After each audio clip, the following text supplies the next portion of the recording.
sampai 11 ayat pembuka kita akan baca secara bergantian. Markus pasal yang ke-11 saudara kita akan baca bergantian ayat 7 sampai ayat ke-11. Saya baca ayat 7 saudara 8 kita gantian 11 sama-sama. Yang sudah gereja merayakan yang namanya Minggu Palma atau mengenang maksudnya Tuhan Yesus ke Yerusalem sebelum penyalibannya saudara. Dan di momen ini saudara salah satu hal yang menarik yang Tuhan taruh yang bisa saya bahas adalah ketika Tuhan Yesus memilih keledai untuk menjadi hewan tunggangannya saudara. Dan ketika saya coba renungkan dan saya belajar yang Tuhan taruh di hati saya saudara, ternyata ini adalah satu hal yang punya pesan, punya makna yang berharga bagi setiap kita. Dan itu beberapa hari saya akan ajak saudara untuk sama-sama kita membahas pesan di balik kisah pemilihan atau memilih, yaitu bicara tentang keledai di Minggu Palma ini saudara. Ini akan sama-sama kita akan bahas. Ada 4 pesan yang Tuhan taruh saudara untuk sama-sama kita akan bahas. Dan saya percaya dan Tuhan gak pernah salah. Artinya apa? Semua yang hadir semuanya pasti diberkati dengan sempurna. Tepuk tangan dulu yang paling meriah buat Tuhan.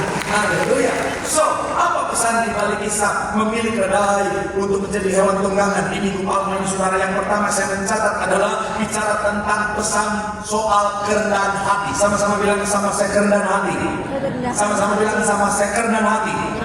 Amin. Kita baca ayat yang pertama dan ayat kedua saudara. Sama-sama ayat 1 dan ayat kedua. 3. Iya.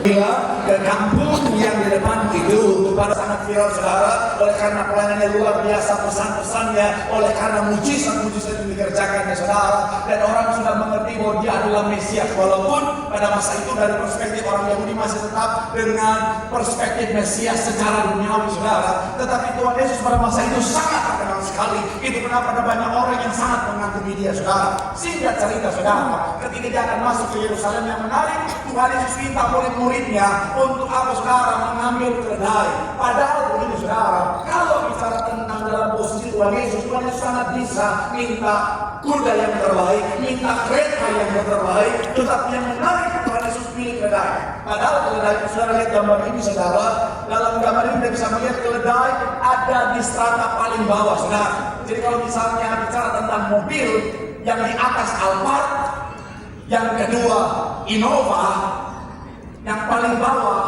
Bajaj. Kalau yang di atas ini motor CBR 1000, yang kedua Kawasaki Ninja ZX25R, yang paling bawah Neo Cargo. Sampingnya Supra Getter. Nah, saya bilang saudara, jadi keledai adalah ada di level terbawah saudara. Jadi biasanya pada masa itu saudara secara level yang paling tinggi kuda, kekayaan, kekuasaan, dan bicara tentang status yang tinggi.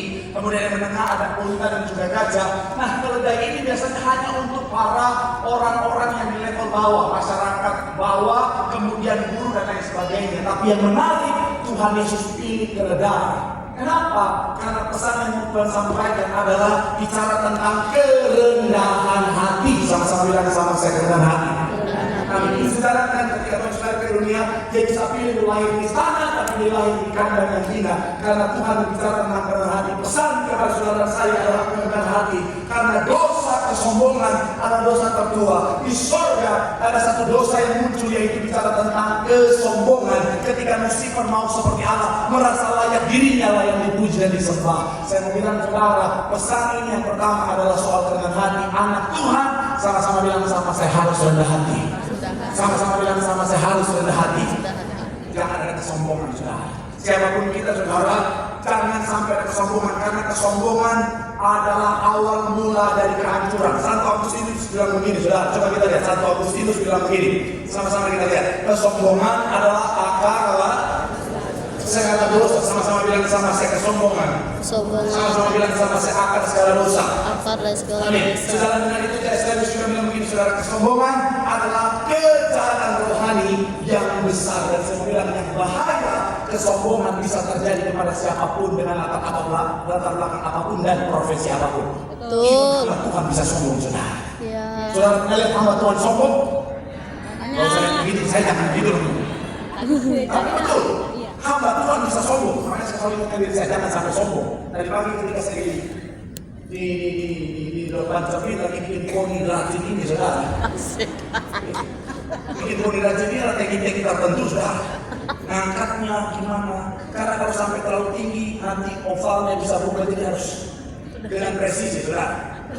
Saya lagi bikin poni saya ini di depan kaca, saudara. Sambil saya merenung, bagus juga poni saya. Enggak.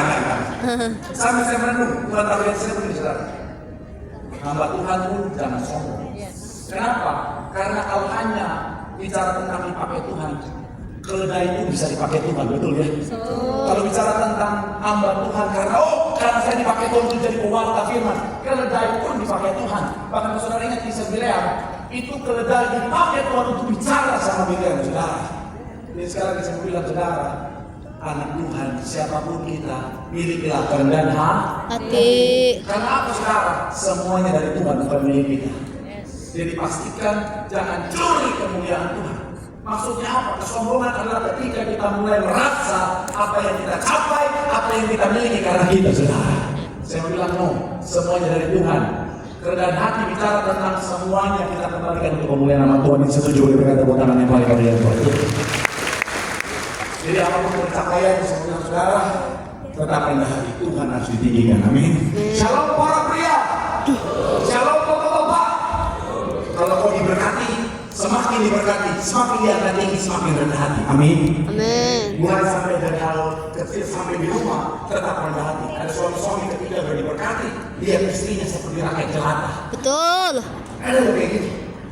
Pulang ke rumah, haleluya. Sepertinya aku sudah tidak layak lagi bersama dengan Tuhan. Oh Tuhan Yesus. Ada yang kayak gitu. Sama istri juga sama. Ketika sudah diberkati, penghasilan sudah lebih besar daripada suami, dia suami seperti rakyat jelata. Kayaknya aku tidak membutuhkan lagi laki-laki itu. Oh darah Yesus. Karena anak muda, karena ganteng, karena cakep, karena cantik, sombongnya bukan main. Ada orang yang PDKT di Mesir, lo bukan level gue. Darah Yesus. Dan ini paling banyak wanita. Enggak. Di Bekasi nggak ada, ini di Jakarta. Semua di Bekasi baik banget. Amin. Di Jakarta sih nggak Bekasi. Bapak sama aja Pak. Salam para wanita yang belum menikah. Salam. Jangan ikutan. Kita harus jomblo juga nggak apa-apa. Betul. Betul. Karena kau cantik masih muda, ada laki-laki PDKT kau tanya mau punya apa? Udara Yesus. Penting Pak. Pak. Nampak suka terang. Minyak dari hadapan. Oh Tuhan Yesus. Iya.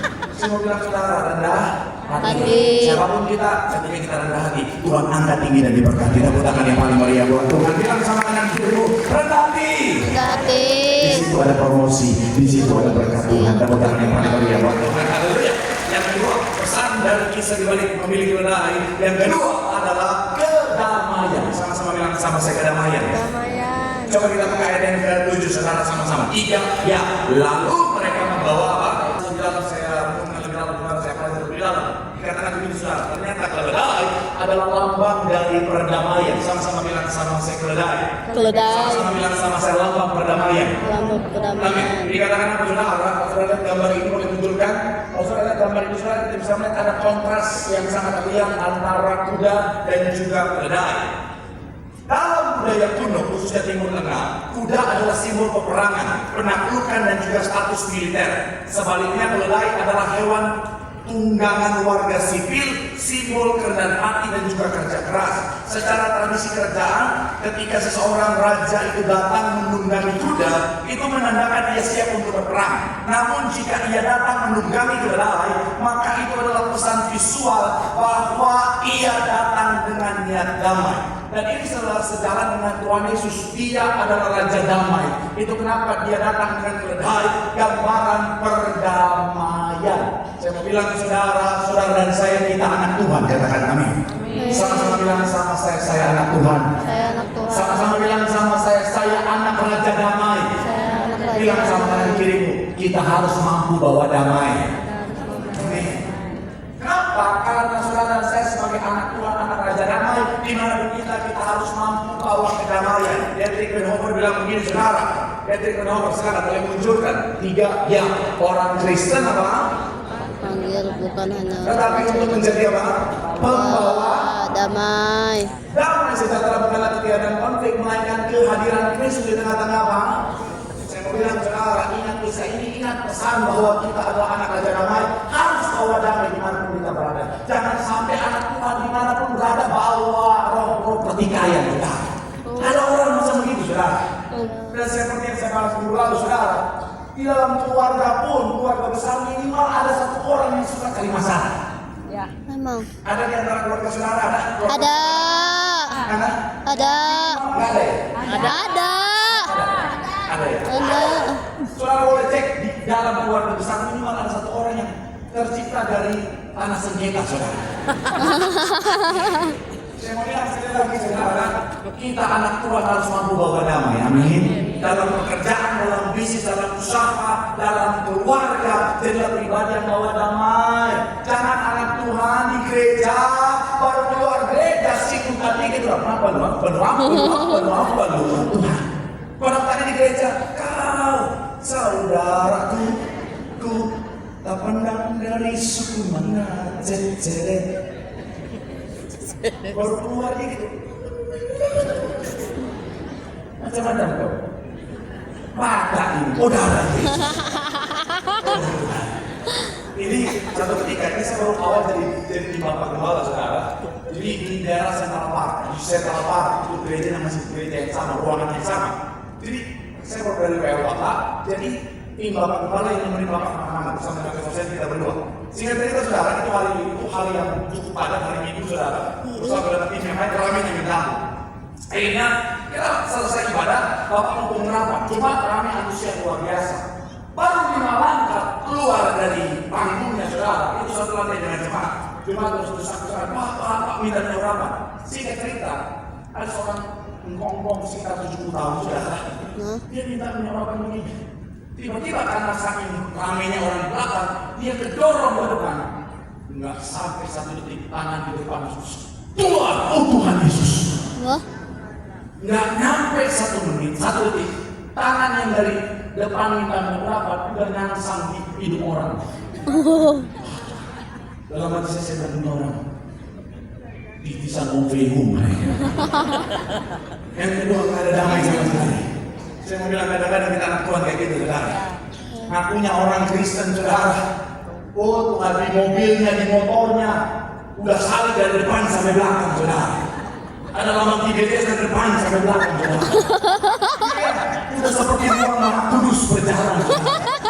Tapi di jalan motor ugal-ugalan, disalib dikit, oh Tuhan Yesus. Betul Pak, ada. Tuhan. Tuh. Saudara dan saya kita anak Tuhan, amin. Kalau saya apa saja kita orang bakar sikap kita, jadilah pribadi yang mampu membawa damai. Ketika kita membawa damai, kalau di luar setiap kita banyak menyenangkan nama Tuhan di permulaan. Anda bukan lagi melihat bagi apa? Masih dalam poin yang kedua, saya mau selesai 4 poin, tapi poin ketiga mau selesai ke depan. Apalagi dalam rumah tangga, pesan saya jadilah pribadi yang bawa damai. Amin. Shalom bapak-bapak. Pak, masalah di luar, jangan bawa dalam rumah. Pulang Pak. Pulang. Sabar ya Pak. Ini tim konten ya. Mereka mengeksploitasi pendeta. Shalom bapak-bapak. Shalom. Saya tahu Pak, di luar tekanan pekerjaan banyak, bisnis, usaha, target melelahkan. Tapi pesan saya, secapek apapun, seemosi apapun di luar, cukup sampai depan pintu masuk. Yang kau bawa adalah damai sejahtera. Betul. Men. Karena istri dan anakmu nggak layak untuk menjadi tempat pelampiasan emosimu di luar sana. Betul. Sabar. Betul para wanita. Betul. Ada apa emosi dari luar, pulang langsung apa kau? Ada apa Pak? Mama salah apa? Kamu jadi bos.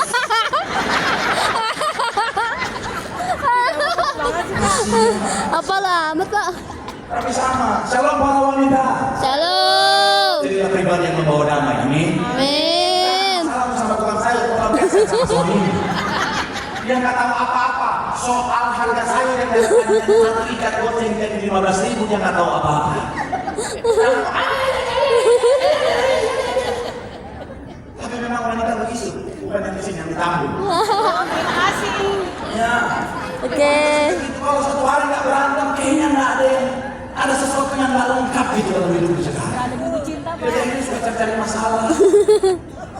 Kalau aku jadi ular, kamu masih cinta nggak sama aku?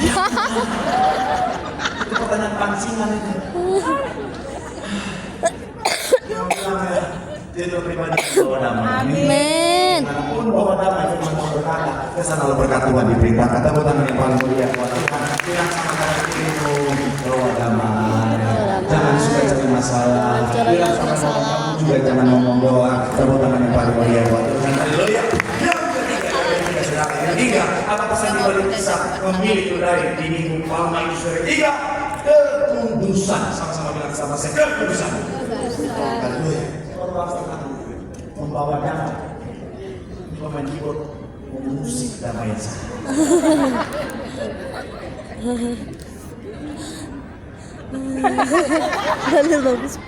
Pengangkatan sudah terjadi. Yang ketiga, sama-sama sama saya kekudusan.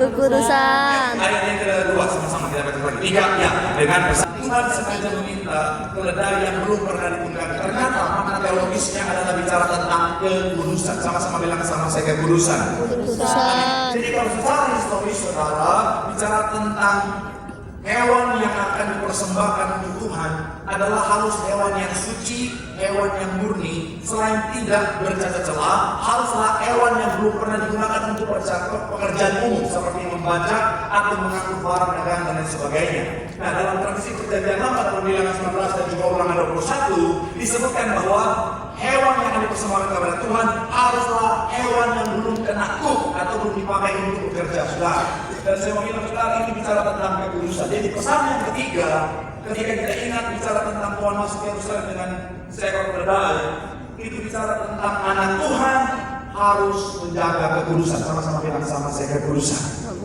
Amin. Dalam firman saya lihat kita, kekudusan ini penting saudara. Karena tanpa kekudusan tidak seorang pun akan melihat Allah. Makanya gereja ini gembala sidang kita Tuhan perintahkan salah satu yang paling penting bicara tentang kekudusan. Dan karena dunia hari-hari makin mengerikan dekat akhir zaman, kekudusan seringkali dipandang sebelah mata saudara. Anak zaman sekarang saudara itu mengerikan saudara. Anak zaman sekarang, anak-anak usia 14 tahun ke bawah sudah mulai mengerti hal-hal yang mengerikan saudara. Kenapa? Karena sosial media. Makanya saya berkata sangat mendukung pemerintah dalam membatasi bicara tentang penggunaan handphone kepada anak. Ketika saya diundang di Metro TV kemarin saudara, Sombong. Tadi bilang nggak boleh sombong. Gak sombong, gak sombong aja gitu saya. Ketika saya diundang di Metro TV, Harus banget nyebut. Harus. nah, saya cuma duduk sama Bapak Haris. Yes, tahe. Nah, saya jawab begini bahwa anak di usia 14 tahun dari apa yang saya baca sekarang itu otaknya belum ada filter yang baik sekarang. Jadi apapun informasi yang masuk akhirnya akan tertanam dengan mudah dan akhirnya bisa masuk ke dalam memori sekarang. Ini yang berbahaya. Jadi orang tua yang kasih akses handphone ke anak, saya bilang kita bukan lagi kasih akses anak kita kepada dunia, tetapi kita sementara kasih dunia yang jahat akses kepada anak kita. Ada banyak pelecehan seksual anak-anak terjadi. Mereka tahu dari mana? Dari handphone. Ngeri. Jadi ayo, apa-apa dibilang orang tua yang galak apa-apa. Yang penting itu kebaikan mereka. Ngeri. Saya kemarin ini anak saya iPhone 17 Pro Max. Widih. Sombong. Tapi yang 87.000. Bang. Yang ada layarnya kalau kan. Ya, ada. Pergi. Ada. Kan bahaya. Anak remaja, hati-hati pakai handphone dengan bertanggung jawab. Kalau ada konten-konten yang bikin kekurusan rusak jangan dilihat. Jangan nggak bener, kau lihatin ini. Kadang-kadang suka muncul kan? Betul. Intip. Bagus kok. Janganlah. Zaman sekarang itu sosial media aneh-aneh. Ada banyak orang pakai baju kekurangan bahan joget-joget aku meriang. Kita nonton juga meriang. Iya betul. Betul Pak. Ingat kapan? Sama, pacaran juga. Shalom anak muda. Tolong. Jangan kau aneh-aneh. Dan mau pacaran pakai orang dewasa, pakai orang nikah pacaran, sabar. Ada waktunya. Jangan keturusan, jangan keturusan. Seksualitas adalah anugerah Tuhan selama di tempat yang benar. Ini coba tarik di luar keputusan pernikahan supaya itu menghancurkan. Jadi pesan saya sabarlah, sabar. Shalom anak muda. Tolong. Sabar. Sama-sama bilang sama saya sabar. Sabar. Ada waktunya kok. Kalau udah diberkati di gereja dalam nama Bapa dan Roh Kudus, kau sudah ikut itu makmur pojok waktu dingin, waktu tembok, waktu langit-langit. Nggak ada Pak. Nggak ada Pak. Nggak ada. Nggak ada Pak. Kalau udah diberkati di gereja dalam nama Bapa terus, amin. Sah.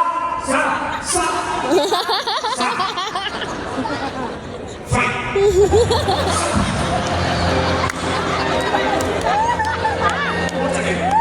Silakan. Udah amin. Tapi kalau mau sabar, amin. Gereja ini sangat menekankan kekudusan. Karena apa kekudusan tidak seorang pun akan melihat. Dan Ibu Gembala selalu bilang apa? Kekudusan adalah sesuatu yang kita capai setiap hari. Jadi setiap hari kejarlah kekudusan. Saya berjalan pas sudah jatuh dosa, bangkit lagi kejarlah kekudusan. Karena kekudusan adalah gaya hidup yang ini menjadi habit sekarang. Kalau terus berjuang menjaga kekudusan, ketika dosa yang mencoba mendekat, kau akan akhirnya mulai alergi terhadap dosa itu. Sudah menikah, jangan pikir tidak ada godaan. Ada. Makanya suami-suami bawa foto istrimu dimanapun kau berada. Betul. Di dompet Pak. Di dompet, di handphone. Saya suka kemarin ada bapak-bapak nunjukin ke saya. Dia bikin kaos khusus, tulisannya apa? My love. Jangan diganggu, saya pria beristri. Weh. Dia tulis di belakang. Jangan diganggu, uang semuanya dipegang istri. Saya percaya itu efektif. Karena pembelaan keluar sana mereka malas kalau nggak dapat duit percuma. Oh. Jadi buat ibu-ibu pulang ke tempat ini besok bikin Satu.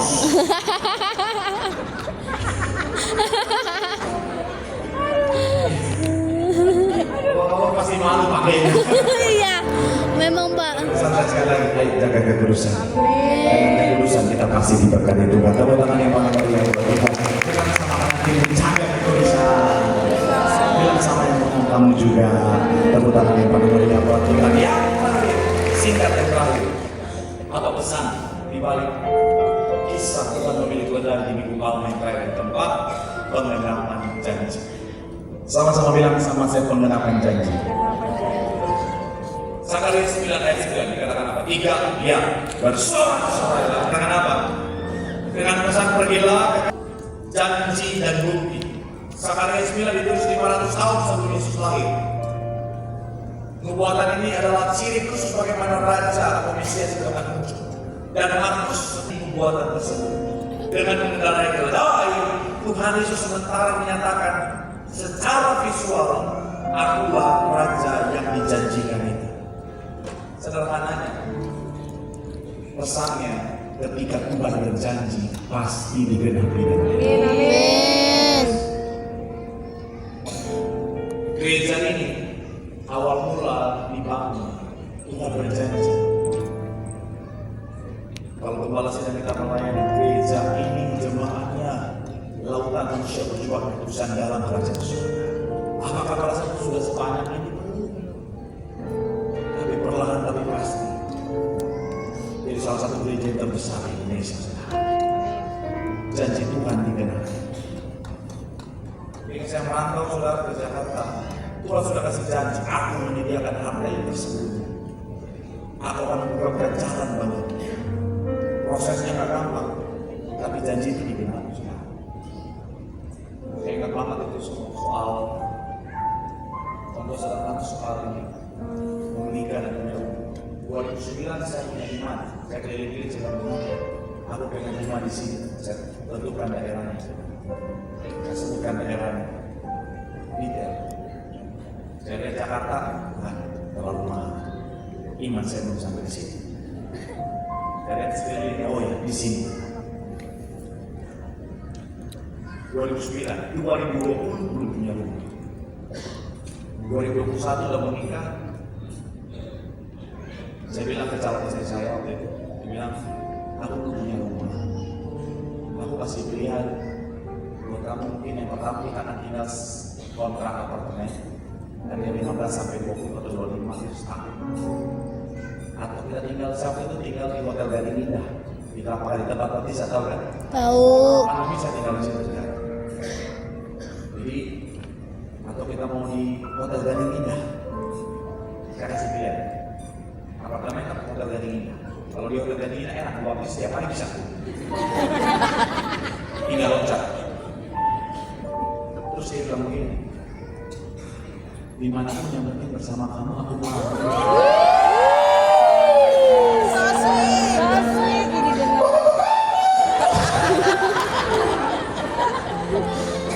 Mahal ini jawaban mahal ini. Wanita-wanita zaman sekarang, aku mau menikah dengan punya apa? Boleh, asal rumah atas nama aku, mobil atas nama aku, aset-aset atas nama aku, semua atas nama aku. Betul. Yang atas nama kamu itu kos utang musuh kamu. Betul. Itu kadang-kadang karena mamanya itu yang bilang. Ya. Ya. Dari suami cari kaya raya, biar apa Pak? Dia tidak bisa kuat saya maknanya. Jangan sampai dong.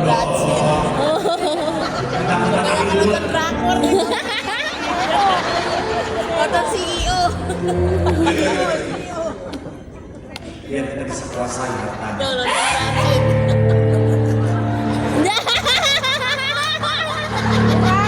Kurang nonton drakor ya. Drakor.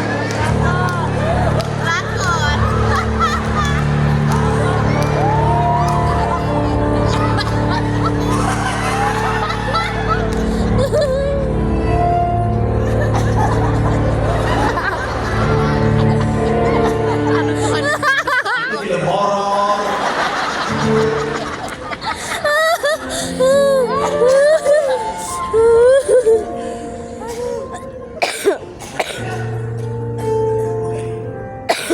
Antara hotel atau tapi itu cara Tuhan.